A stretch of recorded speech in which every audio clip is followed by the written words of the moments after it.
let's go ahead and dive into introductions now. So my name is Candyce Edelen, and I'm the CEO of PropelGrowth.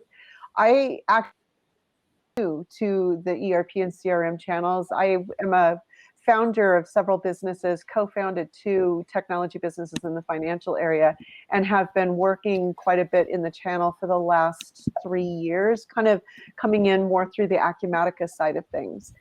Sam, would you introduce yourself? Sure. Yeah. So I am Sam Bush. I'm the director of marketing at 3GTMS, but a lot of you probably know me based on PaceJet. So PaceJet is a multi-carrier shipping software in the ERP space, and we were acquired by 3GTMS right as the pandemic came around. So been with the company for about 3.5 years, and I head up our demand generation, business development, and marketing operations. Thank you. Matt. My name is Matt Chiera, and I am the founder and principal consultant of a company called Ice9 Online, headquartered in downtown Chicago. We're a digital marketing and market research agency. I've personally been running paid advertising campaigns for B2B businesses for over a decade now. And recently I've been running a lot of campaigns for ISVs and VARs, some successful, some unsuccessful, but we've run a lot on a lot of diverse platforms. So we're getting a lot of experience in that space right now. Cool. I'm so glad you guys are here. Tania. Hi, I'm Tania Konczynski. I'm the Director of Sales and Marketing at JOVACO Solutions. We're a VAR and ISV in the Microsoft Dynamics space for 35 years now. Excuse me. I've been at JOVACO for 12, and that's how I kind of got into the whole Microsoft universe. So I've been working in the space ever since. Awesome. Okay, so if you want to go ahead and go full screen now, Laurent, we'll kind of dig into some questions. I want to start with a round robin. I appreciate everybody sharing what they're doing. So if we're all kind of paying attention to chat there, we'll see that people are using paid subscriptions with G2 and Capterra, and software advice and GetApp, PPC ads and search ads, and then looks like a few people are using software advice in G2. So some good things to think about. And then Robin looks like she's using Facebook and LinkedIn and Google targeted ads. So I personally don't know advertising. And so I volunteered to moderate this panel because I really wanted to pick the brains of all of our experts here. So I'm like really excited because I'm going to learn with everybody else. So let's start with a round robin. What are your favorite channels? And we'll start with Sam and then go Matt and then Tania, just the same way that we've been going. What are your favorite channels in terms of, effectiveness and ROI that you're getting from them? And just kind of, tell us about what's working for you. And we'll just do like a minute apiece. Sure. So I am a content marketer at heart. So for me, it is inbound initiatives drive the most. I am a full stop believer in SEO. But as far as some paid advertising campaigns go, love retargeting, love the results we get from partner kind of ERP software blog and friends like that, in addition to some tests we're running on LinkedIn. Okay. What about you, Matt? Oh, I'm up. So, the 3 channels that I really like right now are Google Ads, Bing Ads, and LinkedIn Ads.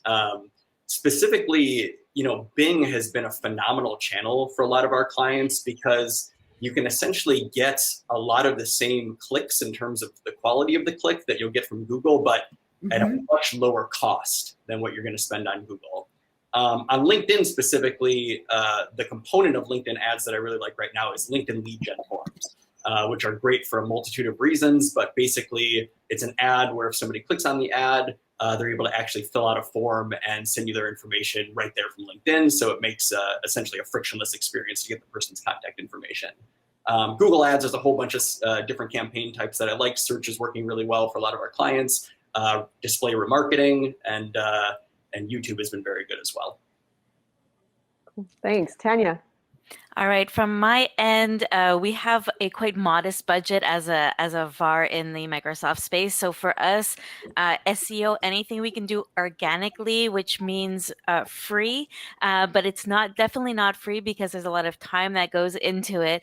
But we're all about SEO and organic. We've had some good success since the pandemic as well for sponsored LinkedIn ads. We're seeing good things there by really targeting well our market. So those are probably our top two. That's where I have a love-hate relationship with like Twitter and Facebook and all of those that are maybe more in the B2C world. So for me, it's really those top two that I love the best. So let's talk about LinkedIn. I noticed that a lot of the people in the comments are using it. You guys are using it. There's a couple of things that I want to pick your brains on. One, Matt, I'll go to you first on this this LinkedIn lead gen forms. I've been curious about it. Like, is this when you're like pitching a newsletter and asking them to subscribe, or is this something else? So you can use it for that, certainly. So a lot of people will use it for like webinar signups, for example. But you can actually just go straight lead gen with it as well. You know, basically presenting an offer, and if you're interested in it, contact us. And you create a form that, you know, you can kind of think of it as like a form that would live on a contact us page on a website, but it lives on LinkedIn. And the reason it works so well is just because it's, again, frictionless. You know, somebody clicks on the ad, they're interested in contacting you. And the really cool thing that it does is it actually pre-populates the form with any information that LinkedIn already has about that person. So their company, their email address, their phone number, their role, whatever information you want to collect is all pre-populated. So all the person really has to do is type a message if you want to add a message field and click submit, and then you generate a lead. So within your ERP clients, what kinds of offers tend to be working in that area? Good question. So support is a big one. So for some of our clients that are promoting like Acumatica for very, very specific situations, like let's say that it's like auto parts inventory, for example, like being very, very granular about what they do and really what the value is to the end consumer. So like, you know, promoting a specific solution, and then essentially in the audience targeting in LinkedIn, you kind of match up that person that typically would have that sort of problem with the offer or whatever solution that you have. I will say, you know, one thing on LinkedIn is the creative itself is extremely important. So there's a lot of terrible creative, a lot of really bad ads on LinkedIn. And so I'd say like, even if your offer isn't strong, if you have really good creative, that can be a huge differentiator if you're running LinkedIn ads.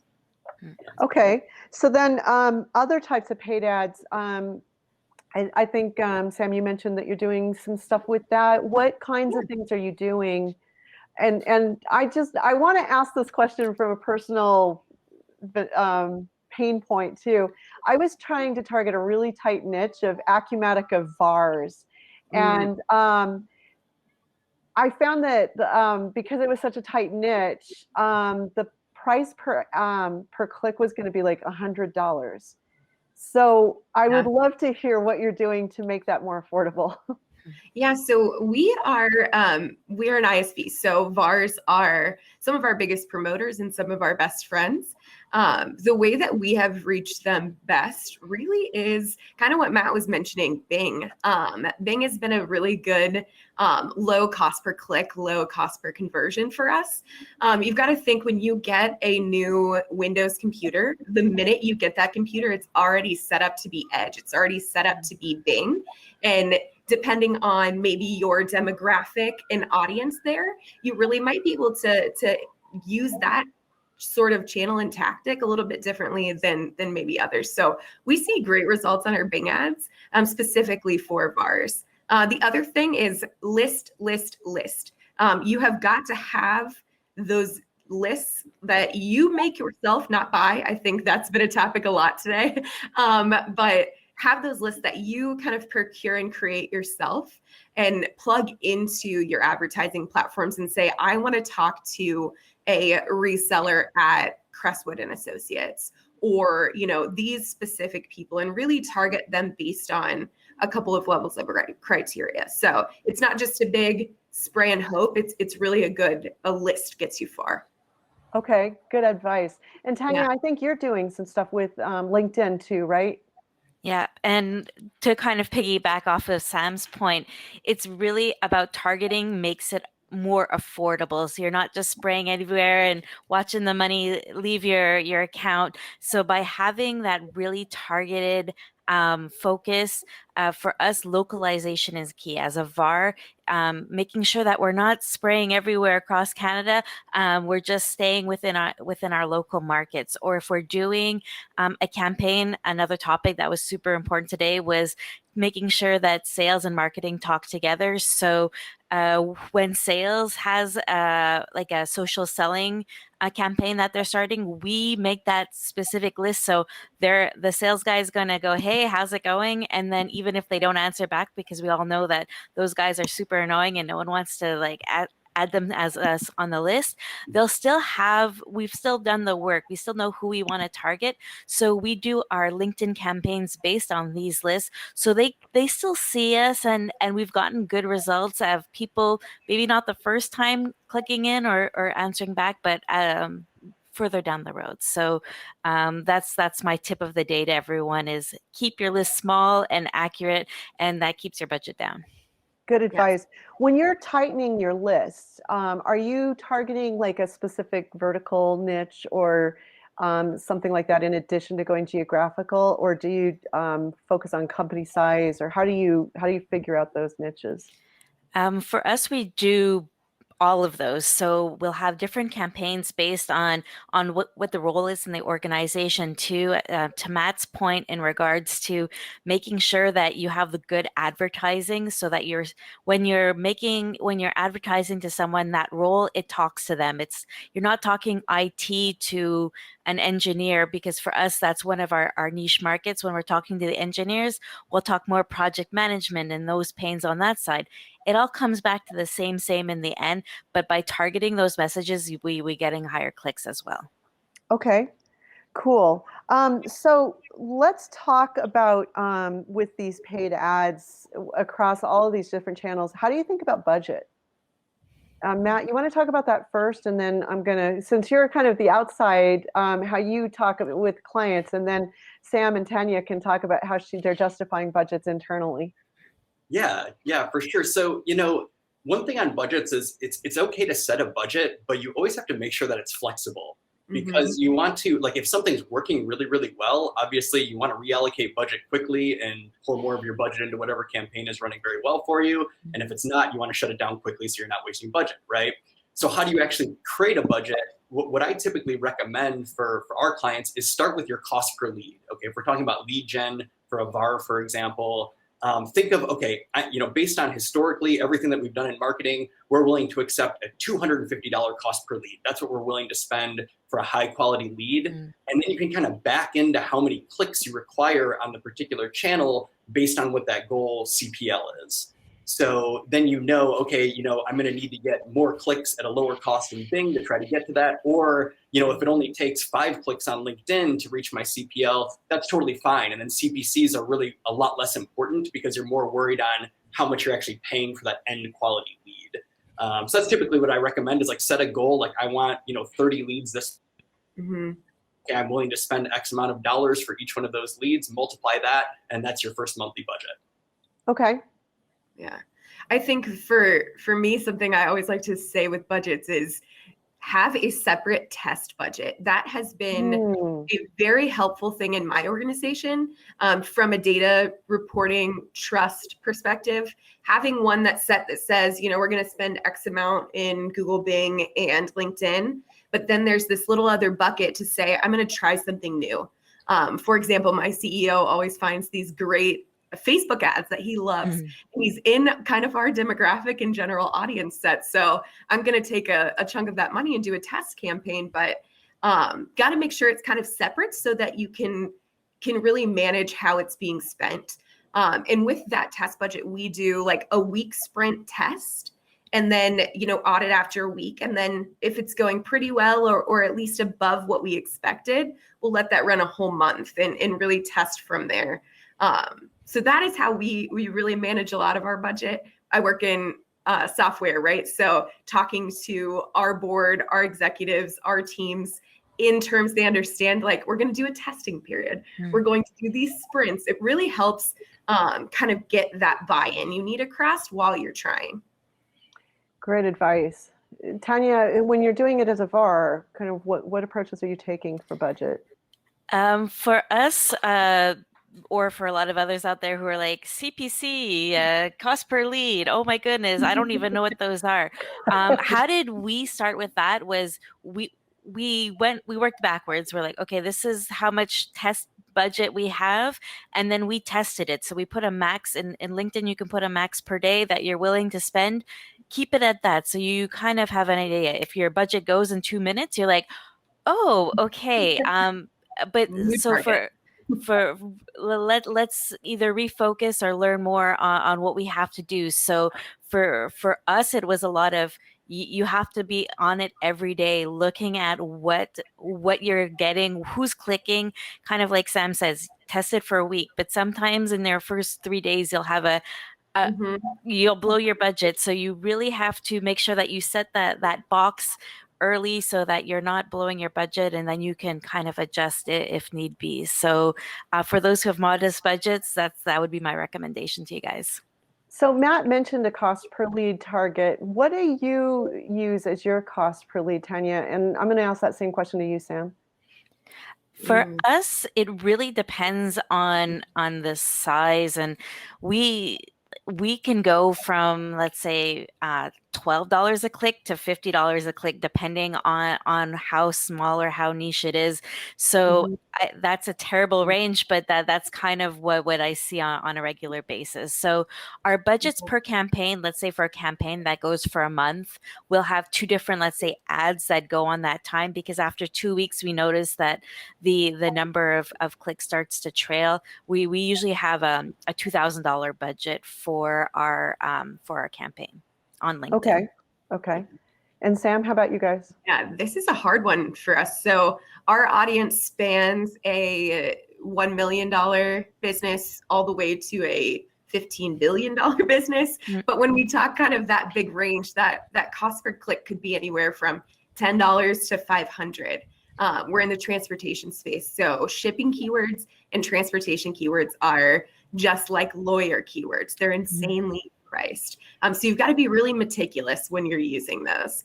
But yeah, I would say it's a pretty broad range just based on exactly who we're talking to. I try to keep it below 30 for our MCS, so our mid-market product. But on the transportation management side, I'm willing to go up to 500 because our deal size is so big. Right. Yeah, I think that's a big part of it too. It's like, Go ahead. Sorry. Okay. No, go ahead and finish your sentence. I'm sorry. Yeah, I was just going to say, I think the real key here is how big is your average deal size, and how much are you willing to spend of that to get a few more? I think that's another way to really think about how much you're willing to spend too. Mike is asking the question, which I think is an interesting one around this same topic. What do you do with low volume B2B keywords in search ads? Like, are you leveraging that? Is that helpful? Does that keep your costs down? Matt, do you want to answer that? I feel like I love low volume B2B keywords. So if you can find a low volume B2B keyword that's highly relevant to what you offer to your customers, that's usually a really great keyword to target, because it's usually fairly non-competitive compared to like a more broad keyword. So for my company, just to kind of frame things, we spend a lot of time identifying long tail keywords. And to kind of explain what that is for people that might not know, it's like the difference between somebody going to Google and typing in viewpoint versus viewpoint software versus viewpoint construction software for project management, right? That third searcher knows exactly what they want, so they're much more likely to contact the company and actually become a lead and generate some business. The other advantage of that, less search volume but more precise keyword is just easier to optimize for, right? It's going to be less competitive, so your clicks are going to be cheaper from an SEO perspective. If you're doing organic and paid in tandem, it's going to be easier to rank on the first page of Google for. So to answer Mike's question, like those are typically the keywords that we're like cherry picking to go after, and we're kind of avoiding those more broad keywords where we're going to waste a lot of budget and not get a lot for it. Oh, that's great advice. Those are the ones you run after and do. I don't know if anybody has read Marcus Sheridan's book, They Ask, We Answer. I love that book. Yeah. Of, finding those really big, high intent keyword phrases and speaking to those over those big bucket, like for us, shipping software, billions of people search that. The volume is never right for us. But if we say NetSuite, mid-market parcel, this, that's who I know I can win. So I'm talking to them instead. And just to add on that too, that's how you work all your other strategy around it, your SEO. Once you have those long tails, you plug those into every blog, every different piece of content on your website. That's where you really see the traffic coming back for those niche markets and asking those key questions. That's where you really see the conversion happen faster than people who bounce off at the Dynamics 365. If you don't have that little niche after it, well, you're going to be drowning in a sea of other VARs and partners out there. Yeah. Tania, just in case somebody's not familiar with the term, can you define long tail keyword and give an example of what you mean when you're talking about connecting it to a niche market?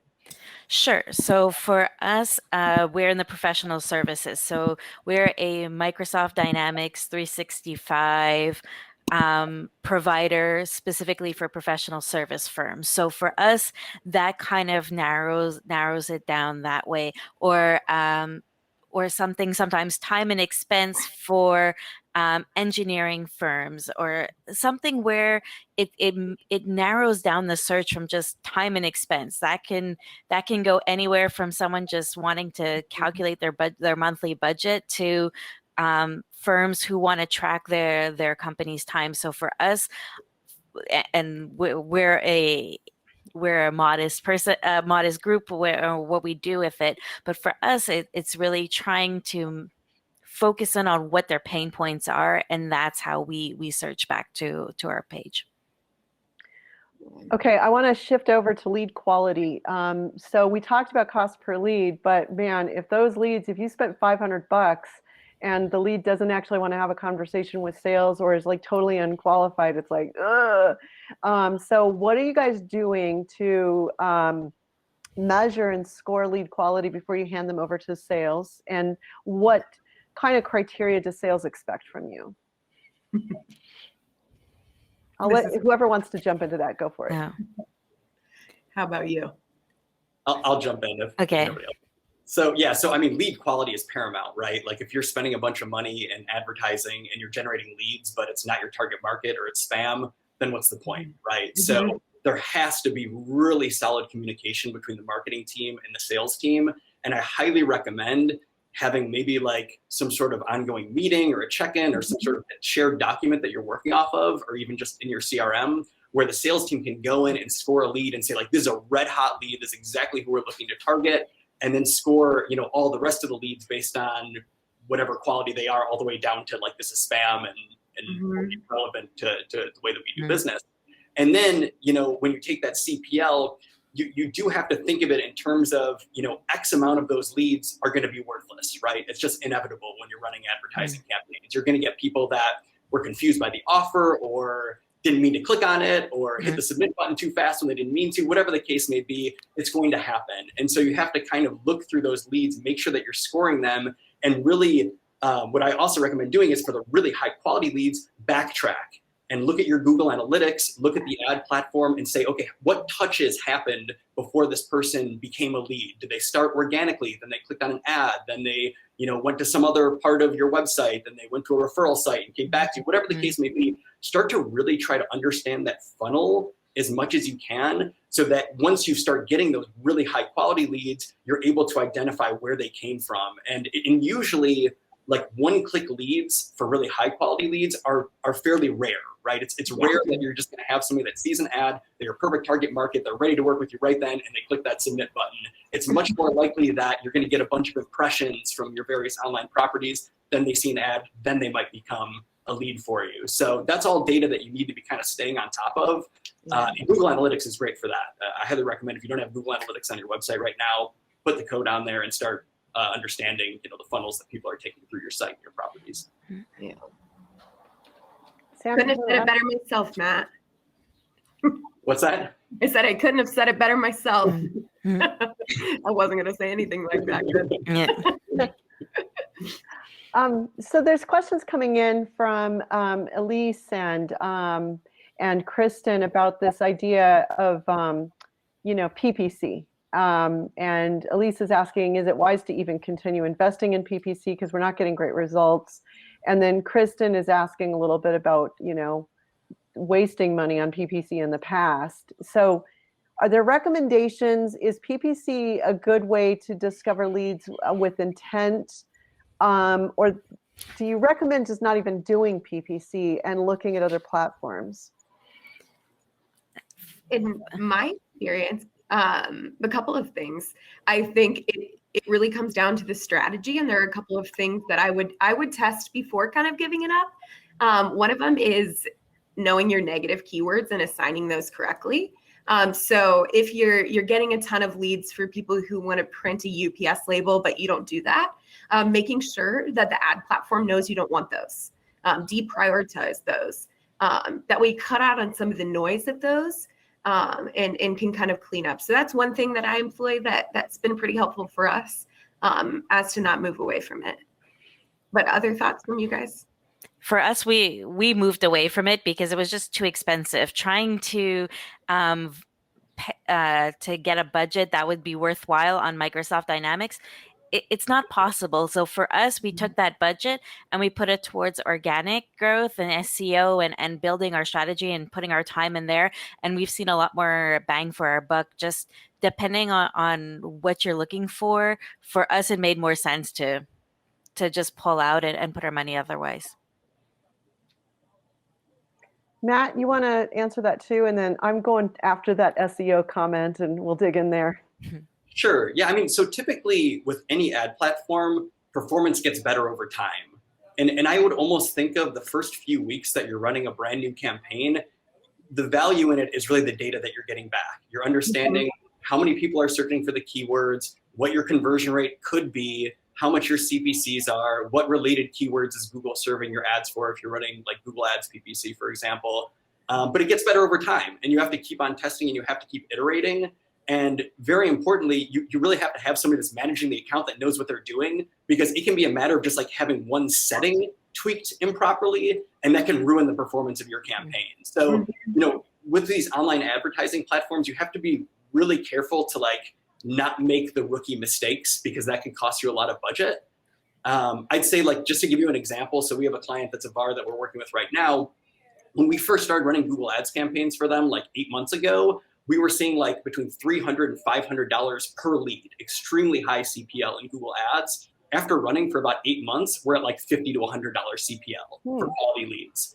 And so, and that's just because it was ongoing modification of the campaigns, testing out creative, testing out different offers, and just tweaking and iterating until we kind of found that sweet spot of these are the keywords we need to target. This is the offer we need to present to people. This is how much our bid should be. And really the only way you can flesh that out, I mean, there's research you can do before you run a campaign, is to actually run them and see what actually happens in the campaign. I think another good point to that for Matt is for those of us who are 1 or 2 people marketing teams, we can't be an expert in everything. So really go find those experts out there to help you out and to lean on you, because Google is changing their algorithm, their rules, their ways of doing it every week. So for us, we had to find someone who could help us, guide us as well, because you can't be a master of everything. And in a domain where the rules are always changing, you need to partner up with someone to help you out. It's a great point. It's almost irresponsible to try to manage that budget without a little bit of help from an expert, right? Sam, do you also outsource some of that? We do. We definitely do. We use an agency who may or may not be sponsoring this event. And it has been a lifesaver for us, because coming from kind of a generalist marketing background and getting tossed, hey, let's try to do these new things. I'm like, I don't know what I'm doing. I'm just in here kind of making it up and watching videos and YouTubing my way through it, when they already know and they've already got the plan, right? So it's been huge for what we actually get out of it. Okay, so let's shift over to SEO, because honestly, if you're not doing SEO well, then the advertising strategy is probably not going to work either. So, and this is hard, you know, I mean, ISVs may have it a little bit more straightforward than VARs, but maybe not. It sounds like no. So, you know, it's like, it's when we're competing for very similar keywords and selling the same products, you know, it's tough. So what are your strategies for working around some of those problems and doing a good job of optimizing in a channel like what we're working in? I think I already gave you guys my secret. So that stinks, because I already told you how we kind of theorize about it. So that book I mentioned, if you remember it, congrats. If not, I guess you'll never know. Watch the recording after. It's in the chat. I shared it in the chat. Really, the real focus for us is think about the questions your prospects are asking you. Listen to demo calls. Sit on your business development, like quick qualification calls, and write to that. Use the long tail kind of focused things and build an arsenal of that on your website, on your blog, to really become that domain leader in that specific thing. If we know every single time we're going to win, if somebody wants this sort of auto pack with this scan pack, I'm going to talk about it, but I'm going to use the language they use with my business development team to write that. It's about kind of talking in a human language too. Yeah, use the customer's language, parrot the customer. You're always going to be more effective. Exactly. Before we go to Matt, Tania, what are you doing around SEO from the VAR perspective when everybody's kind of competing for the same keywords? Really think of what industries you master. You can't master every industry, and from a management perspective, you guys every VAR has a bit of more of a niche, so really focus on those niches, and everyone will kind of not compete with each other on the same words and make prices explode either. And what you're good at, make it work for you. Really shine. You have your references in that industry. Use it to your competitive advantage. And localization, for us, like, if don't go splattering all over North America. If you're really only focusing on one state or on one province, really hone in on that helps a lot as well, to avoid those leads that you can't do anything with. I see so many VARs that say they're experts in distribution and manufacturing and wholesale and nonprofit and government, and they're like a 10 or 15 person firm. And it's just, you are not, I promise you, if you're a 10 or 15 person firm, you are not an expert in all those things. Or maybe you are, but pick 3 to really put on your website or to really focus on, because having those keywords, start with 10. Like 10 sounds like not so much, but when you actually really try to dig down on what are those, it's a lot. It's hard, and to keep maintaining those keywords, really focus. That was the key to our success in the SEO world.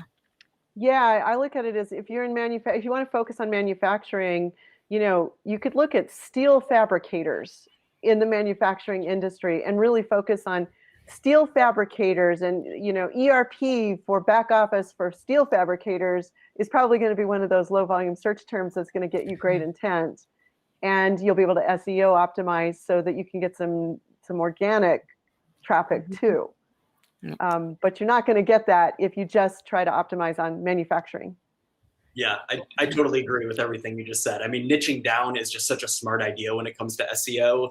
And also, like, do the keyword research. Like, I don't know if people know this, but in Google Ads, Keyword Planner is an amazing tool. You basically just put in your service, whatever you offer, your target market, type it in there, and Google's going to tell you these are all the related searches that people are performing related to those keywords. And this is the cost per click. This is the average search volume, the seasonality, how the search changes over time. I mean, it's just such valuable information. If you don't have access, really great tool called Keywords Everywhere. It's a plugin for Chrome. It's a browser plugin.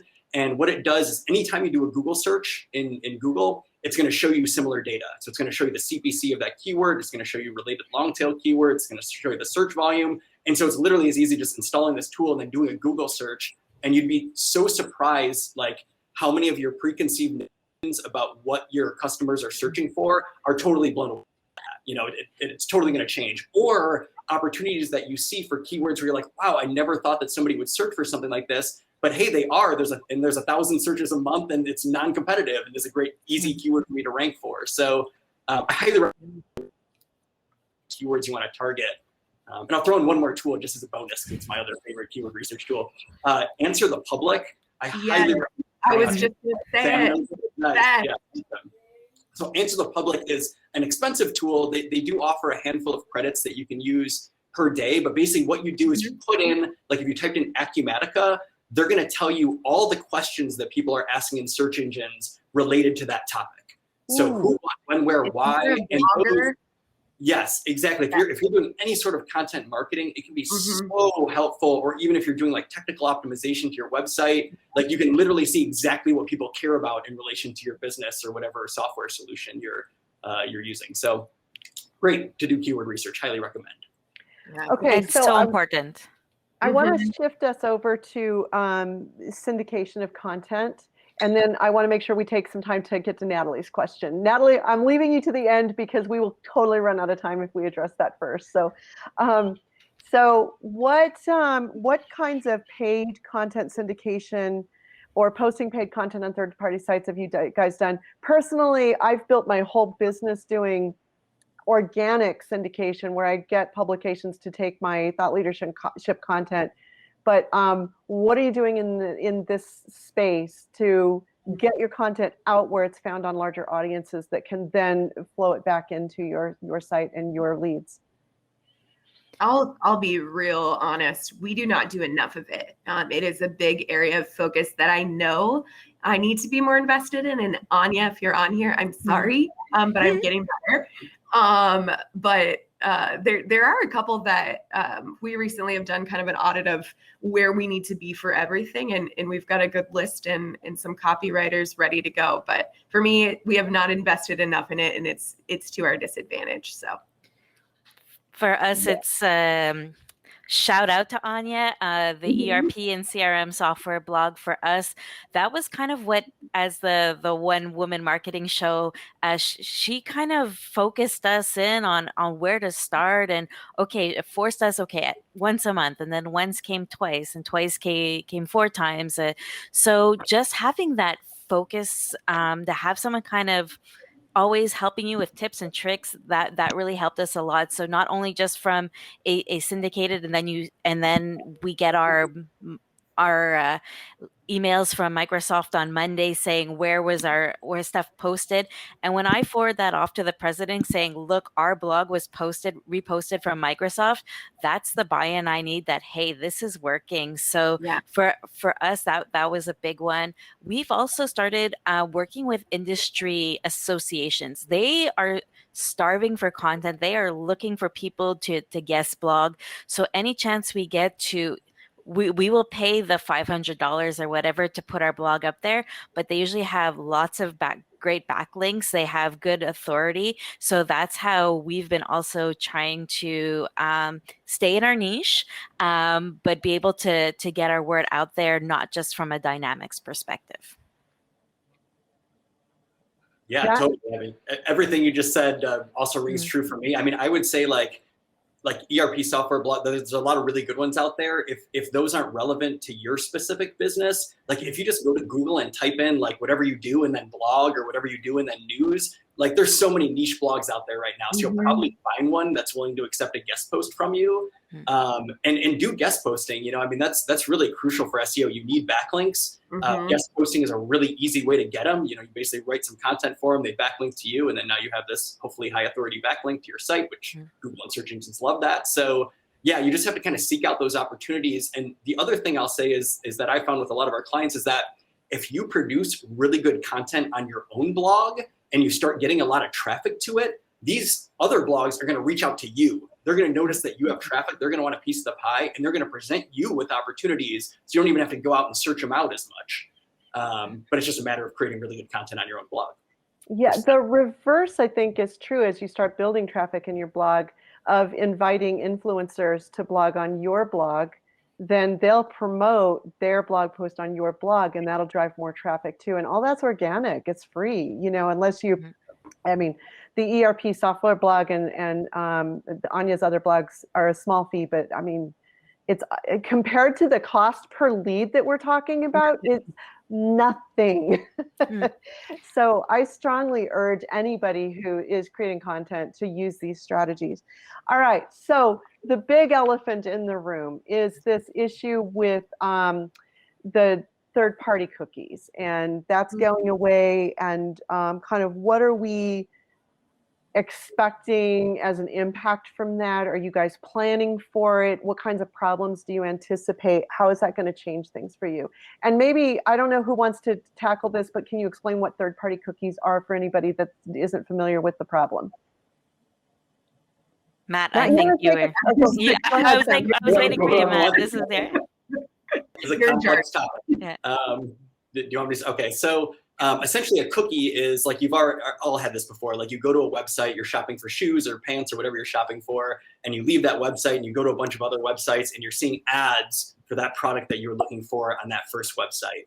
Basically what they have is they have a cookie, a little file that they've installed in your browser that's tracking you from these websites to websites to websites, and then allows advertisers to show you ads, right?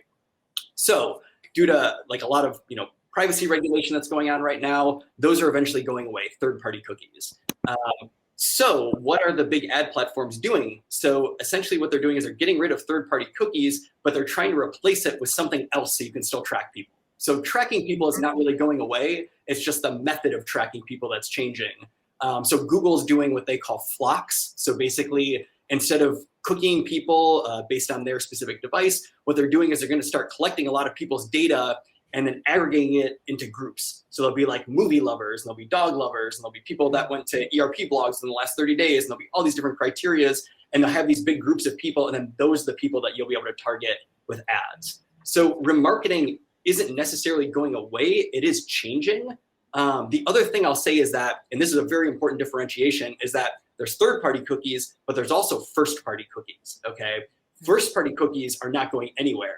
And what these platforms are doing, like LinkedIn, social media, profiles of all kinds, Google ads, Bing ads, et cetera, are putting up what's called walled gardens. And so basically what's gonna happen is that they can still remarket to you if you stay within Google properties. So meaning that they can still track you with ads as long as you went from Gmail to YouTube to Google search to something in your G Suite. And so they're actually able you're still able to remarket to people as long as they stay within that company's platforms. And LinkedIn is doing the exact same thing. So it's not like it's like totally going away, like retargeting and tracking people around the web. It's just that it's changing a lot. And the expected change is, I mean, Google is saying that they're going to phase out all third-party cookies by next year.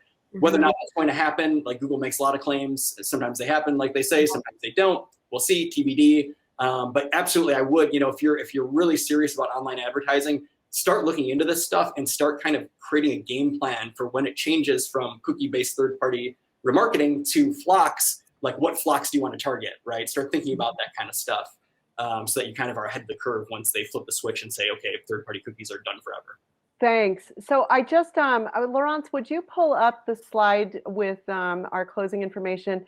So I want to encourage everybody to go to, Repay has sponsored a swag offering. So if you want to get the swag that they're offering, then you just have to go to that link, and we're going to put it into the chat so that you can go click there and you can get your swag.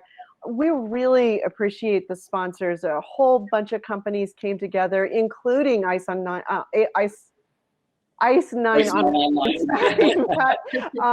to sponsor this, and we greatly appreciate all of our sponsors and the support that you've given us. We appreciate all of you for joining, and so we want to transition quickly over. Do we have the next slide? Yeah. So the next session, don't forget to register for the happy hour. And Laurence, could you put that in the chat also? So if you haven't already registered, the happy hour is not in the Hopin platform. That's going to be something that is hosted specifically by Influence, one of our partners and one of our sponsors. So go register for that. We're going to have a lot of fun with some trivia and everybody being able to just kind of connect together. So I would encourage you to do that. And then I think we got one more slide for what's next, right? Our next session is happening right now. And that's over in, if you go back to the sessions section, we have our closing section, 50 tips in 50 minutes, which is going to be fantastic. So not to miss. And then join us over at the happy hour. So thanks everybody for coming. And thanks so much, Sam, Matt, and Tania. This was phenomenal. I learned a lot and I really appreciate you. Yeah, we had a good Thank time. you. Fun. Yeah. Thank you.